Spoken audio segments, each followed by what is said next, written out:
ఈ పాపను ఎవరైనా చూసారమ్మా? లేదు సార్, ఈ పాప ఎవరో మాకు తెలీదు సార్. నా పాప నాకు చెప్పకుండా ఎక్కడికి వెళ్ళదు సార్.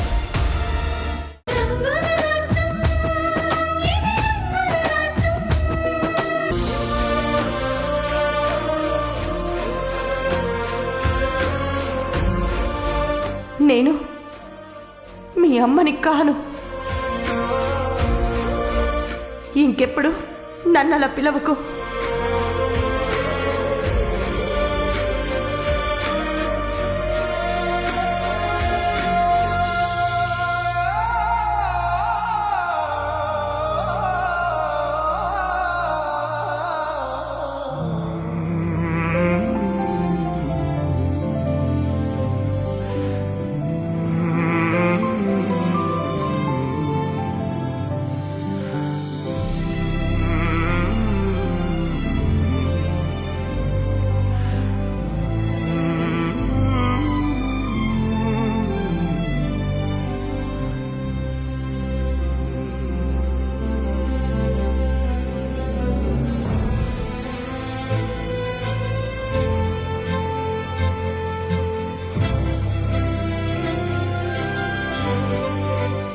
అమ్మా,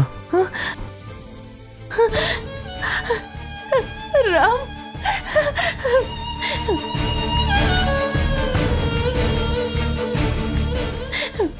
వచ్చావా నాన్న?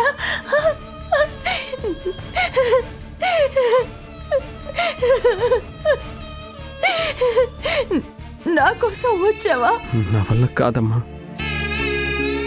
నన్ను చూసి కూడా నన్ను పలకరించకుండా నీ నోటితో రామ్ అని ప్రేమగా పిలవకుండా వెళ్ళిపోయావు.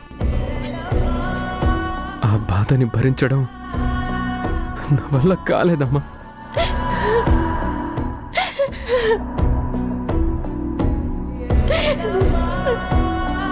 ఏడవకు నాన్న.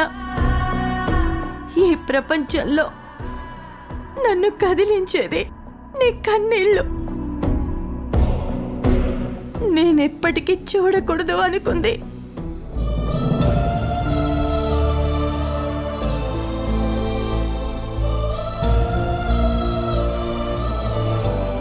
ఈ కన్నీళ్ళే రామ్.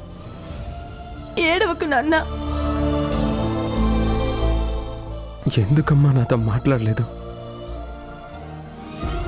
ఎందుకమ్మా నన్ను కాదని వెళ్ళిపోయావు?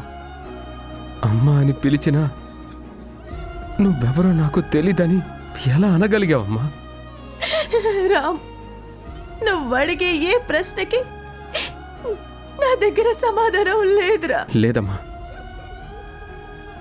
నీ దగ్గర సమాధానం ఉంది, కానీ అది నాకు చెప్పలేకపోతున్నావు. చూడమ్మా, కారణం ఏదైనా, అది ఎలాంటిదైనా సరే, నువ్వు నాతో మాట్లాడాలి. నువ్వు మాట్లాడలేదంటే అదే నా జీవితంలో ఆఖరి రోజు. అంత మాట అనకరా. నాకు తెలుసమ్మా, నన్ను బాధ పెట్టానని నువ్వింతవరకు భోజనం చేయలేదు కదా.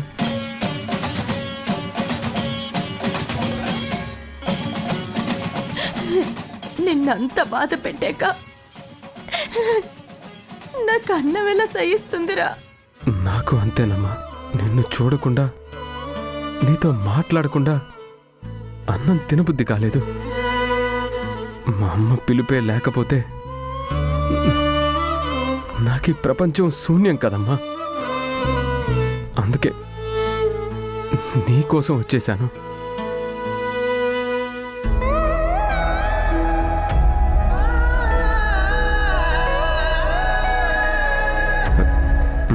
రామ్మా, అన్నం తిను.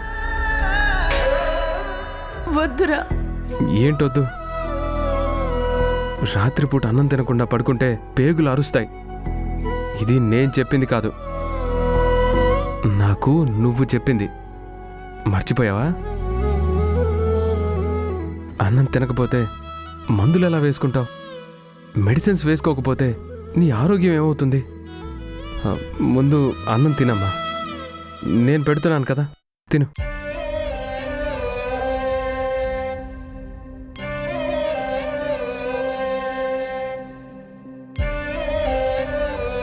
కూడా తినలేదు కదా. ఏది ఇలా ఇవ్వు. కోటి పుస్తకాలు చెప్పలేని ప్రేమ అమ్మే కదా. అంతం లేని సొంతం, పంతం లేని బంధం, స్వార్థం లేని రూపం అమ్మే కదా. ఎంత